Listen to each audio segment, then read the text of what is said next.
Hi friends, welcome back to my channel and thanks for being here. I've started this channel to share the journey that my husband and I are going on of moving to Spain. Today's video is going to be answering some questions from you, the viewers, and family and friends. I put a question out on Facebook and Instagram to find out what were the top questions that people wanted to know, and now we'll be going through them and answering them.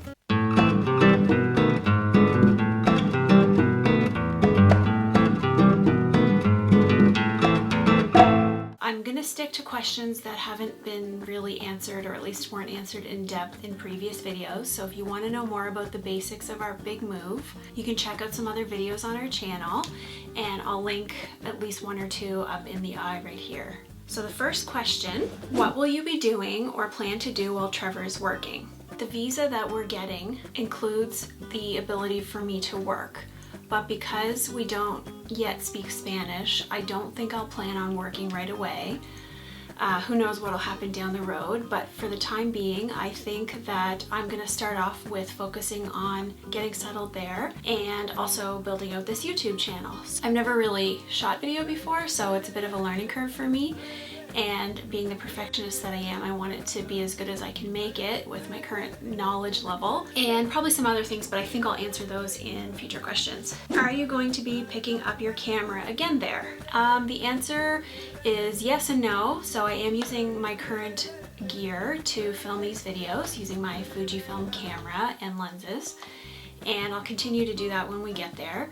As far as photography goes, I don't have any immediate plans to open up my business again when we get there. I think that not knowing the language would be a bit of a barrier in being in business, and also just navigating the rules and laws and fees and taxes and licensing and whatever else may or may not be required. And also, I think we're going to be busy just kind of getting used to the lay of the land there, and Trevor's going to be busy with his job, so I'm going to be taking on a lot of the responsibility of making sure that we get settled and dealing with a lot of the logistical stuff. I don't think that's going to allow time for me to really work on building a photography business. I do want to try my hand at stock photography. So if you're not familiar with that concept, basically when you look at magazines or even on television, movies, etc., there's often still images that are used for marketing or whatever purpose. Those images are usually bought from a stock photography website. So people like myself would take a bunch of photos of all different sorts of things. Those images are purchased to use for campaigns. The person buying the image would pay a one-time fee or a different type of licensing structure depending on the use, and then they can use that image in their marketing or on a show or in YouTube videos or whatever the purpose is. I'm gonna give it a try and see how I like it, and it's one of those things that you have to build up a huge collection of images in order to really make any kind of a profit, because you might get paid 20 cents on each image that somebody purchases because there's so much overhead through the stock photography companies that sell your work. So you have to sell a lot of images in order to actually make even a half decent paycheck. So it's a long-term goal that you build out a catalog and then eventually maybe see some return on that. I have a book that I need to read, but I just haven't put the time into figuring that out yet because there's so much else on my plate. So I'm hopeful that when we get there, I'll be able to take the time to do that once we are actually settled, and it'll be a good time to try and learn some new skills. Post-pandemic, do you have any must-visit places in Europe you want to go? This is a fun question. So it's a weird thing to think about, because when we first agreed to move to Spain, the first thing we were excited about was the opportunity to travel, because getting around in Europe is quite easy and pretty cheap, or at least comparative to getting to Europe from Canada. So the opportunities to travel are really great. And also Spain has a lot of public holidays, so it seems as though we're gonna have a lot of long weekends and time off to be able to travel. My dad grew up in the Netherlands, and I have most of my paternal family in the Netherlands still. So I definitely want to take some time there in Holland and visit some family and sightsee some more. The last time that we went there was in 2008 for our honeymoon. And so we're long overdue to visit, and since then most of my cousins have gotten married and now are starting to have children, so there's a lot of catching up to do, so hopefully we'll get a chance to go visit them there. Another family member, my dad's brother, lives in Scotland, so we also want to go visit him in Scotland. Trevor's never been, and it's an absolutely amazing place, so we're excited to be able to take a trip there. We also want to do more exploring throughout Spain because we will be in Malaga, which is the south of Spain, but there's such different landscape depending on where you are in the country. So we're hoping that we can make some journeys to the north coast, Barcelona, Madrid, and just see what the different areas are like. On top of that, we've talked about Switzerland, maybe making it back to London for a weekend. Ireland would be amazing. Italy, France, I'd love to go back to, especially the south of France, which is quite close to where we're going to be, just a short trip away by plane. I'd love to check out Norway and some of the more northern countries. The list is long because there's so many amazing places that we have access to once we're there. So we'll have to see how we prioritize that. We haven't really started making a list, mainly because we know that when we first get there, depending on when we arrive, there isn't going to be much opportunity to travel right away because of travel restrictions and just the general safety. Even if we were able to get there, it doesn't necessarily mean that we want to with the COVID numbers as high as they are. So we're gonna have to play it by ear and wait and see how soon we'll be able to actually start traveling, but it's a really fun thing to think about. And we've already been watching tons of travel videos to start daydreaming about all the places we'll be able to visit when we can easily get there. What is the one thing you're most looking forward to? The thing I'm looking the most forward to is the weather. Being on the east coast of Canada, we have quite wintry weather here, although it's been a very easy winter. We haven't had too much cold weather yet this year, and we've only had about 2 or 3 snowfalls, and they weren't heavy snowfalls. But it's still really nice to think about going somewhere nice and warm. The weather in Malaga is averaging about 10 to 12 degrees at night and the high teens in the daytime. So even though it's not tropical hot weather, it's still significantly warmer and nicer than it is here. Spain just did have a huge snowstorm about a week and a half ago, and they're still recovering from that. So they've had frigid temperatures in Madrid and northern areas. Malaga saw a lot of rain and flooding, so they're still kind of cleaning up from the mess of that. But I saw a news report today that the weather is supposed to reach something like 22 to 24 degrees this week, so that's extra warm for this time of year, about 7 degrees on average warmer than usual. But it's really exciting to think about being somewhere where we won't have to worry about wearing 10 layers or putting on winter boots or shoveling any snow, and we'll be able to just go outside without extra layers on. And even though people there complain when it's 10 degrees that it's freezing cold, to us that'll be like 10 degrees warmer than our average temperature every day. So we're looking really forward to the weather. What's a creature comfort we'll miss from home? I think the thing that we'll miss the most, I don't know if this would be considered a creature comfort, but just the idea that we'll be so far away from our families. We're used to being a little bit far away from them, like in the sense that my family lives about 45 minutes away and Trevor's family lives about 2 hours away, so we don't see them as often as we would like. But we do know that they're just a car ride away, and anytime that there's a family gathering, we can easily be there. So it's going to be different once we're an ocean away, that we won't be able to just see our family anytime. And it's especially going to be difficult because all of our nieces and nephews are growing up like little weeds, and they're changing so fast, and we're not going to be able to see them as often. So that's going to be a weird thing to get used to. But you know, that's life, and it's not a good enough reason for us to miss out on this opportunity. So we're hoping we'll be able to make it home enough that we can still catch up. And of course, with the wonders of technology, we'll be able to stay in touch by FaceTime and texting and emails and stuff. So I feel like it won't seem as bad as it would have about, you know, even 10 years ago when communication wasn't quite as seamless. If you're renting, is it furnished? If not, how are you planning to move your furnishings? So it seems to me in our research so far that a good portion of the apartments, at least in the central part of Malaga where we're looking to rent, that they come furnished. So thankfully that means we won't have to worry about finding furnishings when we get there, and we won't have to have the expense of it. And it also means that we won't bother shipping over any furniture at all. And we're still trying to figure out how much of everything else we're going to ship. if anything. I'm hoping to make another video. We still have a lot of research to do to figure out, and we're not quite close enough yet to making those decisions, but the time is ticking quickly where we're going to have to figure out whether we're going to ship anything or if we're going to try and just travel with suitcases alone with our belongings that we absolutely need.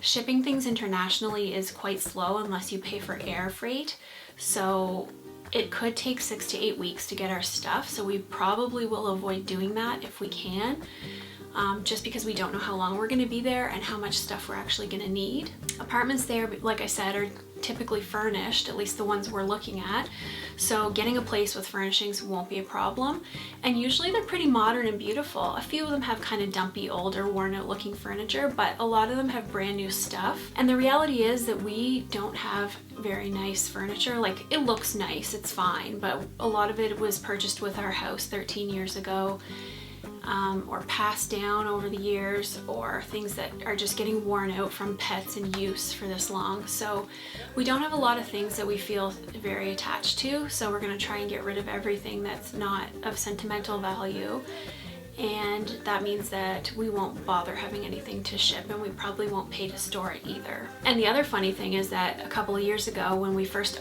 got an IKEA here in Halifax, we went and bought a bunch of furniture for the living room, just, you know, nice but cheap IKEA stuff. And when we're looking at apartments in Malaga, it seems that the way to go there is to just buy a lot of IKEA furniture to outfit them.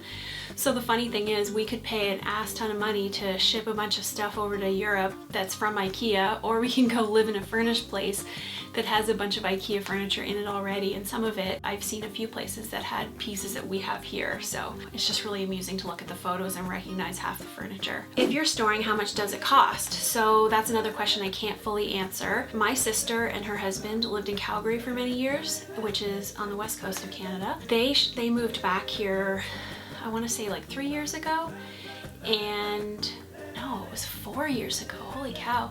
They've been back a longer time than I realized. Anyway, they shipped all of their things back from Calgary because they had a young family, and of course they were bringing all their stuff with them. And they stored a bunch of things for a long time while they bought a house and did a whole bunch of renovations. They were living with my parents. So I'll be definitely looking to them for information. The contract that my husband signed to move to Europe includes some contingencies for covering costs of moving. So luckily we have a bit of play there, but of course we want to make that stretch as far as we can and do it smartly. Stay tuned for a video about that. How do you bring animals into a foreign country? Are there papers you need to get? Needles? What are the costs? So that is something I did a quick search on the other day just because I was curious, but at the moment our plan is to leave our doggy Sydney behind. Because of our interest in traveling, and because we don't know what the apartment situation will be like, we're concerned about taking him with us, at least at the beginning, because we want to have the freedom to travel, and we won't know a lot of people, so the ability for us to leave him behind might be challenging. And also, we're not sure about how easy it is to find a place that will allow dogs. I don't think either of those are completely impossible barriers to overcome, but we want to have the opportunity to get comfortable there before we have to deal with these other factors. We're going to temporarily rehome him, and we have a couple of prospects in mind, a couple different people that have expressed interest or that we think would be a good place to leave him. And we're of course going to cover all of his costs and treat it as though he's still our dog, but he'll be living elsewhere for a little while. Eventually, once we're settled, we'll reassess at that point and see if we decide to bring him over. As he's small, there is a possibility we could take him in the cabin with us on the plane, and maybe we just plan to bring him back one of the times that we're home. As far as needles and stuff go, I know there is sort of a pet passport thing that you need to get, and there are definitely some vaccinations that are required and vet checkups. He needs to be microchipped, I do know that for sure, which he is not. But those are minor, like it's all typical standard medical care stuff that we would do anyway, so I don't think it's impossible, but he is 9 years old. As of like 2 weeks will be his birthday, so we want to decide once we're there if it's practical for him to come with us. it'll be really hard to leave him behind. He's such a great dog, and you know, he brings so much joy to our lives, but we don't want to put him through undue stress, and we want to make sure that we can maximize our own experience in Spain without being overly tied down, because as anyone with pets knows, it's harder to travel when you have to worry about a pet behind, and we don't have resources yet in Spain to deal with that. So we'll just see, play it by ear. Are you going to learn the language? Trevor and I do not speak Spanish. We've spent this year working on learning a little bit of Spanish using Duolingo, and we're both mediocre at best. It's challenging, it's really hard, especially when you're not exposed to the language too much, but we're trying to figure it out. I will admit I've slacked a little bit lately, and I need to get back on the Spanish bandwagon, because over Christmas I lost my streak of it was like 200 and something days, 260 days or something that I went straight with doing Spanish every day. And then Christmas got really busy and I lost my streak, and I got discouraged and annoyed with myself, and I gave up on my lessons for a little while. And then I am such an obliger in the sense that if I don't have some sort of accountability, I will just drop completely off. It's like all or nothing with me. So once I lost my streak, I kind of lost my zest for continuing with it every day. But now it's getting more to crunch time where I just need to focus on it again. So I'm gonna pick it up again. I will make a commitment here now that this week I'll jump back into Duolingo and start learning again. I mean, there's really just no excuse. I just didn't. It's not even time consuming. I need to do like 10 minutes a day just to maintain my streak. And once I stopped, I just lost my momentum, but it's getting more and more crucial, so I'm gonna try again.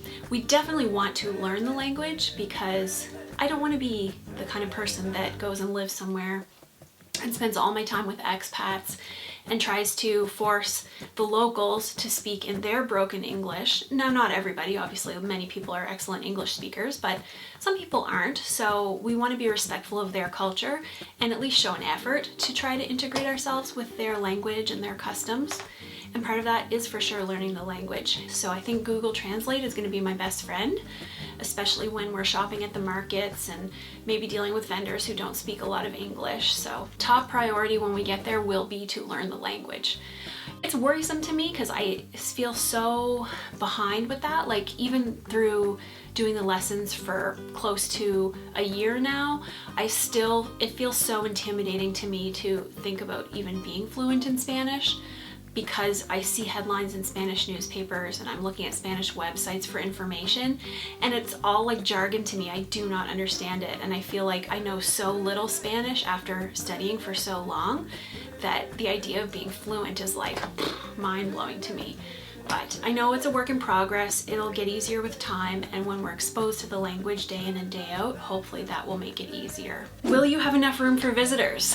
I love this question because absolutely. So a key priority for us when we look for an apartment is to find a place that's at least 2 bedrooms, if not 3, ideally 3, so that we have space for visitors. And obviously this is not an open invitation to everybody watching the video, but definitely friends and family and people we know. If they're passing through the area or they're looking for a vacation in a warm place, they'll be welcome to stay at our place. And we really want that to be an option for people, because it'll make it less lonely if we can have visitors from home coming. And also we want to share our culture, our new world, our new exciting journey with people to come and see it for themselves. And we are slightly concerned that because of COVID, flights will be very expensive. If people can at least have a free place to stay, that'll make a big difference in cost. What is something vastly different about the region that you'll need to adjust to? I think one of the things that's very different is the fact that their days are scheduled differently. So we've all heard about the Spanish siesta, and that is really a thing.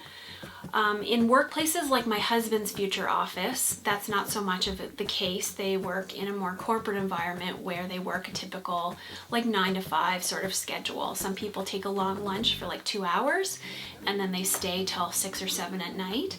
But for the most part, they do their 8 hours in a day and they go home like the same as here. The difference is that when you deal with small businesses, it's often a more siesta culture. So I'm not certain, but I think when we were there visiting, I recall it was like maybe 1 o'clock in the afternoon.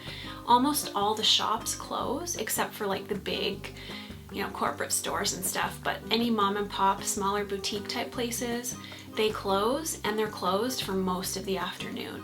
So it was a really weird thing for me to get used to because I'm not a morning person, so I wouldn't get up and get out of the house and go do some shopping and sightseeing right away in the morning. And I tend to be somebody that'll kind of get moving late morning, but then by that time I would go find some food and then try to go visit some shops and realize they were all closed for the afternoon. But typically they'll open up again around 5 p.m. until say 7 or 8 o'clock, and then they'll go for dinner afterwards. So they notoriously eat dinner very, very late, but typically you would not go for dinner in a restaurant until at least 9 p.m. Mostly it's more like 10 p.m. Right now it's a challenge for people because they're instituting curfews to try and curb the COVID spread, and people are pushing back a lot against that because it's their comfort zone and their culture to eat dinner really late. So that's going to be a different thing to get used to. I'm a night owl, so for me to sleep a bit later, do my late morning shopping or do it around supper time, go for dinner late in the evening, like that type of a schedule sounds great to me. It's going to work awesome with my own body clock, but it's going to be more challenging for Trevor, who will have to get up in the morning like most business people and go to the office after having eaten dinner at 10 p.m. the night before, and we're not home until say 11 o'clock, and then trying to get some sleep to get ready for the next day. That might be a bit of a challenge. What are you the most excited or terrified for? Right now, we're just excited to go. We're excited to get the journey underway. It feels like this has been stalled for so long that it's never gonna happen. And we know it will. Absolutely it is going to. The ball is in motion, but it just feels like for a year now we've been waiting and waiting and waiting for the time to be right. And it frankly still isn't. We're probably going to be going before we are truly comfortable because of COVID. So it is the exciting thing to actually get the journey going and be there and live the life that we've been dreaming of for a whole year now. But on the other hand, it's terrifying because we don't know what to expect when we get there, because as I mentioned, the communication piece will be difficult with learning the language and trying to deal with people with nonverbal communication. Also getting familiar with the area when we have to be distancing and we have to be sanitizing and all that, because it is a much more urban area than we are used to, and that creates its own challenges when the cases are something like 1,000 new cases a day in the region that we're going to. That's a scary thing, and hopefully by the time we get there, maybe like March or April is our rough target right now. Maybe by then there will be enough vaccines rolled out that the risk will be lower and that the COVID virus will die off a little bit, but we would have thought this would all be over by the fall of last year, so it's so hard to say for sure, and that's a scary thing. On the other hand, it's exciting to think about finally selling our house and seeing how much we can get for it. That's been a goal we've worked towards all year. That's an exciting thing, although we will be very sad to see this house go after 13 years living here. The other thing that terrifies me right now, and honestly the biggest source of stress aside from COVID, is just the idea of getting rid of our stuff. Another video that I plan to make is to start working our way through sorting and purging and deciding what's coming, what's staying, what we're gonna get rid of, how much we're storing, how much we can actually take on the plane with us, whether we're gonna ship. Like, there's so much to think about with that. So that's actually my biggest source of anxiety, is just the thought of how to manage all of that. Dealing with people selling things on Facebook Marketplace, it's like one of my least favorite things to do. And even though I've managed to sell things lately and they've gone pretty quickly, sometimes it's just absolutely infuriating, the responses that you get when you try to sell something and the low ballers, and like, I take it so personally when people really like offer me a quarter of the amount that I'm asking. And some people just troll. Like, I've actually been berated by people because they disagreed with what I was asking, or they thought that the item was misrepresented. Like, get real, people. Take it or leave it. Like, none of the things that I've been selling for the most part have been high value, so it's like, what is the point in arguing about this? If you don't want it or you don't want to pay what I'm asking, just keep walking. Like, scroll past, let's both move on with our lives. It's not for you, but it'll be for somebody else, so let's just carry on. Like, why waste my time? It's so frustrating. And to imagine that we're gonna have literally hundreds of things to sell in the next few months, it just like gives me the most major anxiety, because the idea of that is awful. And because it's winter here, we can't just have a big yard sale, so I have no idea how we're gonna manage this. Father-in-law suggested that maybe there's an auction company that could help, so I did quickly search that out and realized there's an auction house actually very close to our neighborhood that might be an option. So another thing to stay tuned about. We'll see how that plays out, but it might be a good idea. Put a lot of things out for consignment at the auction and let it be, because I can't imagine trying to sell hundreds of things one by one for 10 bucks here and 20 bucks here and 100 bucks here. Like, oh, kill me now, it's awful. Yet it has to be done, so I guess we'll see how it works. What Spanish food are you most excited for? So, food. I haven't even talked about food yet, but holy cow, that is another thing that I am very excited for. One of my favorite things is paella, and if you're not familiar, paella is like a Spanish rice dish, and it's generally got seafood and meat and vegetables and rice, and it's cooked in one pan, and the pan is very shallow, and the idea is that the rice kind of cooks in the broth over a flame, and the rice sort of cooks to the bottom of the pan, and it's seasoned with smoked paprika and saffron and oregano. The meat version has chorizo, and it can sometimes have ham or chicken, shrimp, mussels, like you name it, that you can load it up.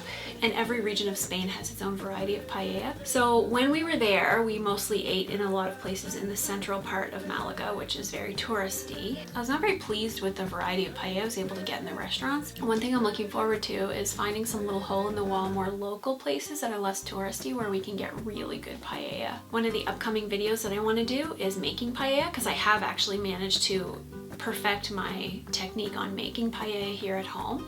So I'm hoping to record a cooking video soon to show you how I do that, because I could totally go for some paella right now. Delicious. Well, I feel like I've been recording for 2 hours. I know I haven't, but it's been a long one, so I think I'm gonna end it here.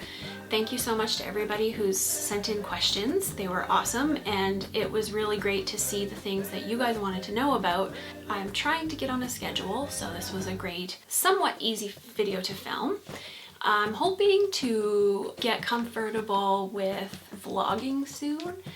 I want to take the camera with me, so it's not just me in my office. I'd like to show you around and do some more different types of videos and things like organizing and purging and stuff. Maybe there's some content ideas there. So here's hoping I can get more comfortable with doing that. I'm a little bit terrified of the idea of that, so it's going to take some effort for me to overcome, but there's only one way to make it easier, and that's just to do it. So we'll see where that goes, but I'm gonna try to stick to a Monday schedule. I don't promise that I'll post every Monday, but my goal is to try and post every Monday for now. If you want to follow me on social media, I will have the link to my Instagram below, and I would totally appreciate if you could like this video and hit the subscribe button below to subscribe to my channel. And beside the subscribe button, there's a little bell. So if you hit the bell, you turn on the notifications so that you'll be able to see every time that I post. If you have any questions, please leave them below, and we'll talk to you in the next video. Bye!